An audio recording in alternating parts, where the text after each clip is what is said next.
Shilian was momentarily stunned. A far-gone memory was like a dust-covered picture, and when he tried to wipe it clean, it was still blurry. He loosened his hand and picked up that flower, solemn and speechless. Huacheng put down the brush and quietly ground the ink. "What is it?" he asked. Shilian smiled. "Nothing," he said. "It's just that this flower is refreshing. I've always liked it." It wasn't so rare to see offerings of flowers in temples and palaces. Only most would use bright red or purple, large bouquets of fresh flowers or handmade fake ones that would never wilt. After a pause, Shilian said, "Could it be that Crimson Rain sought for this kind of flower?" Huacheng smiled. "Gurga has a premonition of gods." In between laughter, the two finally completed a set of compositions together, and the subject was still those 4 verses. Huacheng picked it up to admire it, looking very pleased. "Pretty good. Frame it," he said. Hearing him say "pretty good," Shilian erred. When he heard him say "frame it," he erred again. "You're not thinking of hanging it on the wall, are you?" he asked. If his deceased teachers were to see Shilian's involvement in such a set of compositions, they'd probably rise from the dead to haunt him as zombies. However, Huacheng only laughed. "No," he said, "I'm keeping it for myself. I'm not showing this to anyone." Just then, the two heard a faint series of screaming from the outside. "Fire!" someone shouted. "Fire! Paradise Manor is on fire." It was exceedingly quiet inside the main hall of Tian Temple, and since the two possessed stronger than normal senses, the moment they heard, they instantly looked at each other. Shilian blurted out, "Paradise Manor again?" The words already left his lips before he realized it was silly to say again. Huacheng didn't seem worried, however, and unhurriedly put away the compositions. "No need to worry, Gurga," he said. "Just sit here and relax. I'll be back shortly." As if Shilian could just sit back and relax. "I'll come with you," he said, and hastily followed, feeling a little upset. He thought, how come every time I come here, Paradise Manor gets set on fire? Shilian's title of God of Misfortune was about to be ratified yet again. Although this time it had nothing to do with him, being sorry was practically a habit by now. The two of them rushed back to Paradise Manor, and on the way, the entire main street was heavy with smoke. Little ghosts and monsters were screaming and howling as they ran back and forth with buckets of water. When they saw Huacheng and Shilian arriving, they called out, "My lord, don't worry, your old lordship. The fire ain't big, it's already put out." Huacheng didn't show any response, but Shilian, however, let out a breath of relief and said gently, "Thank goodness. Thanks for everyone's hard work." The little ghosts hadn't expected any kind of gratitude, and the thanks for your hard work came from the Lord's friend no less, so they all became excited with delight. "Not hard, it's nothing major," they shouted.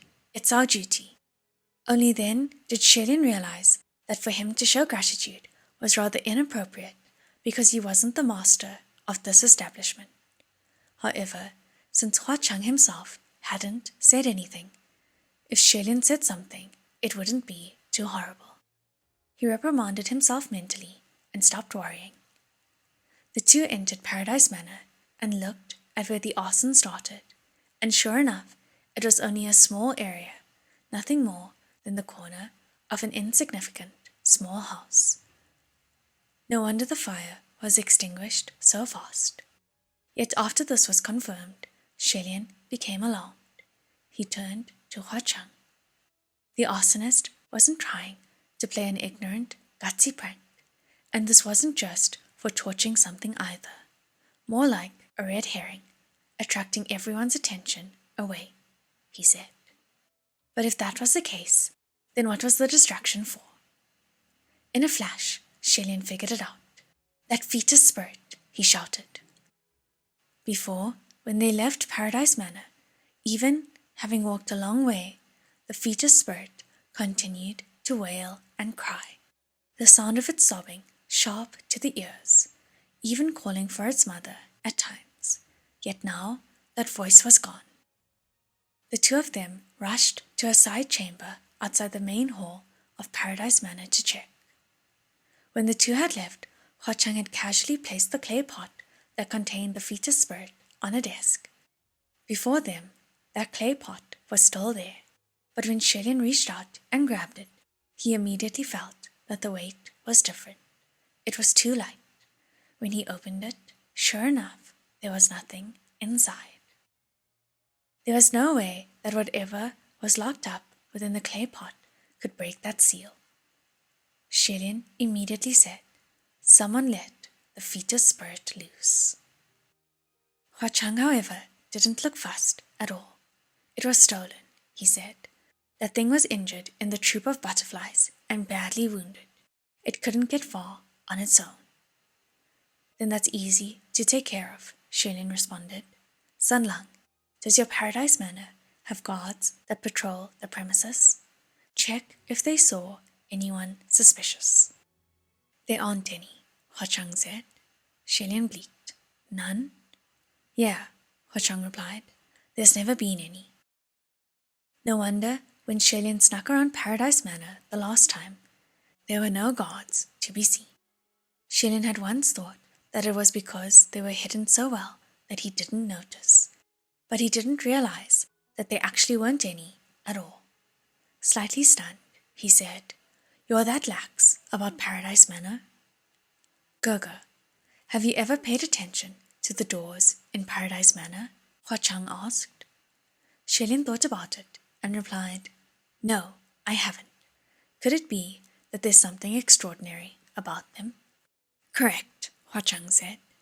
He pointed at the set of doors to the side chamber and said, "If one is not the master of this establishment, then those who take without permission what was originally inside that didn't belong to them, even just one item, they will not be able to open the doors and they will be trapped inside the room." Shilin recalled the last time he came to Paradise Manor. At the time, he had always opened doors with dice, and when he finally left, it was through the whirlwind created by the Wind Master, raising the roof, avoiding leaving through the doors. Those were all images of violence, and the more Shilin remembered, the more he thought that he should stop thinking, feeling slightly ashamed. After a pause, he then asked, "Then say if Sun Lang were to steal a spiritual device from me and kept it within Paradise Manor, since I was the original owner of the device, can I not take it away?" Hua Chang raised his brows. "Of course not," he said. "Once it's in my hands, it's mine. But don't wrong me, Gurgur. I would never steal any of your spiritual devices." Shilin cleared his throat. "Of course, I knew that. That's why I said, if. Besides, I don't really have any spiritual devices worth stealing anyway." Hua Chang's jokes ended there. He smiled, then continued. "So, to steal something from me without notice is impossible. Naturally, there's no need for guards." Shilin's first reaction was, the one who stole the fetus spirit didn't leave through the doors and employed a different method. But looking around, the side chamber's roof showed no damage. The floors looked pristine, and the walls were fine too, not a trace of any break-in. He couldn't help but come up with a more skin-crawling thought. Could it be that the one who stole the fetus spirit hadn't left and was still in the side chamber? Although there wasn't anywhere in the side chamber to hide, still there were plenty of ways in the world to go invisible. Maybe that thief was near them this very moment, quietly watching their every action. Shilin looked around intently, vigilant of any odd movement in the air. Yet whether it was his eyes or his instincts, both told him that there was no third person or ghost. He might have to pursue a different train of thought. Just then, Ho Chang chuckled. "There's no need for Goga to be concerned," he said. "I have my own way of finding the fetus spirit thief." He actually looked very confident. Shilin turned to him, and after musing for a moment, Shilin became pleasantly optimistic as well. The two waited in silence. After a while, the sound of commotion came closer, and a large group of ghosts, demons, and monsters all came pouring in, gathering outside the side chamber like a flock of flappy birds. "My lord," one shouted, "what does your old lordship desire, calling us over?" At minimum, this crowd was close to 1,000 in number. Had it not been for the large courtyard and chambers of Paradise Manor, they might not have all fit. The one who brought them was that masked man, and he reported to Hua Chang. "My lord," he said, "everyone who appeared on the streets today should all be here. The ghost city is also locked down, so no one can leave." It was the same voice of that young man from the last time, and Shilin couldn't help but steal a glance at him. The ghosts cried, "My lord, did you catch the one who set the fire?" They even saying something was stolen. They're tired of living or want to die again, or what? So insolent, setting fires and stealing shit. They dare mess with the great ancestor. There's no way my lord will let him go. Although that crowd of ghosts wasn't talking about him, as the one who set the building on fire the last time, kidnapped a person, and was let go by Hua Chang, Shilin felt like he was pierced by countless arrows. He softly cleared his throat, feeling more and more guilty. He peeked a look at Hua Chang, but coincidentally met eyes with him as he also swept an unreadable look over, and Shilin immediately dropped his gaze. Then he could hear Hua Chang say flatly, "The one who stole the fetus spirit can come forward themselves. Don't waste my time." The crowd was shaken.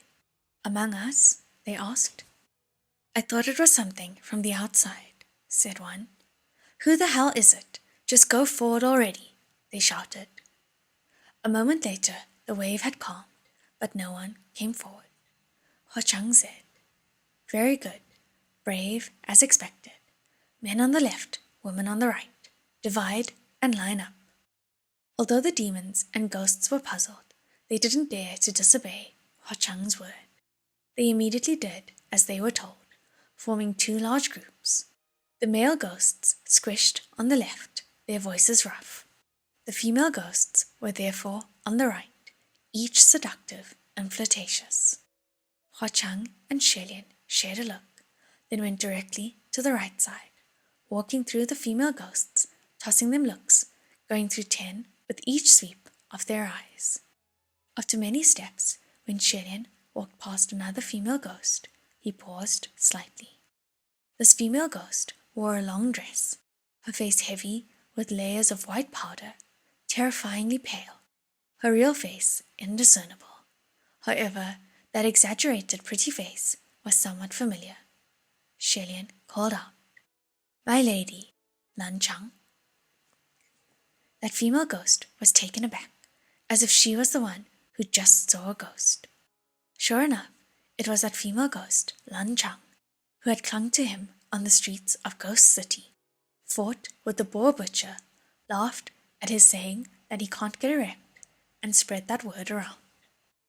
After shaking off her shock, she put her hands on her hips and raised her head. "What?" she asked. "You're the one who said you can't get it up. I didn't wrong you. You're gonna seek revenge and tell on me to my lord?" Although the female ghosts were all a little nervous, hearing her, they still giggled softly. Hua Chang walked over too, and even though his expression wasn't readable, that female ghost, Lan Chang, was still a little afraid, becoming demure and no longer stirring anything up. Shilin said gently, My lady can talk however she wants about a joke like that. However, that fetus spirit has harmed many. It's blood heavy, and it shouldn't be let loose, so please return it. Even with the heavy foundation on Lan Chang's face, it was still obvious that her face became paler. She backed up in a hurry, but since she was in a crowd of other female ghosts, she didn't get very far before she was caught, sealing her chance of escape. And so she could only cry, "I don't know what you're saying. What fetus spirit?" "Please return it," Shilin said. "Return what? I don't have it," she shouted. "You're accusing me of stealing from my lord's house, but everyone knows that there's no way anything can be taken from my lord's house. Whatever we take, we can't take it out." The crowd of ghosts all agreed. Yeah, that's right. They all knew, and even the boar butcher was grumbling.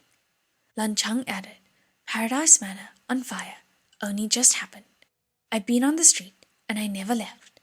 Even if I stole anything, I wouldn't have had the time to hide it." As she spoke, she opened her arms, showing off her empty hands, and even lifted her dress to prove that she wasn't hiding anything. However, Shelian pointed out, "My lady, the last time I met you, it was freezing cold, but you still dressed so lightly. Today, the day is beautiful, and yet you're wearing a long dress. Why the sudden change? Are you hiding something?" It was only after he brought it up that the other ghosts realized. Lan Chang usually dressed revealingly, and to have Shelian say lightly was already very polite. On the streets, she'd almost be exposing her cleavage. However, today she was wearing a long dress, covering her legs and waist completely. Exceedingly strange. Besides, earlier, when Hua Chang was taking Shelian around to stroll through the ghost city streets, and the crowd of ghosts were hollering, stuffing them with dishes, they didn't see Lan Chang, who loved to show off and curse on the streets, passionately proclaiming, "It's not me, he's the one who can't get it up." And so they became agitated. Shelian explained slowly, "You didn't take what didn't belong to you. You only took what was part of you. That fetus spirit is in your belly at this very moment. If the fetus spirit thief had no other ways to leave and didn't stick around in the side chamber, then there could only be one explanation. That thief left the front doors openly. If the fetus spirit was already born, then it would be a child, an independent person. However, that fetus spirit was forcibly removed from its mother's womb before it reached term.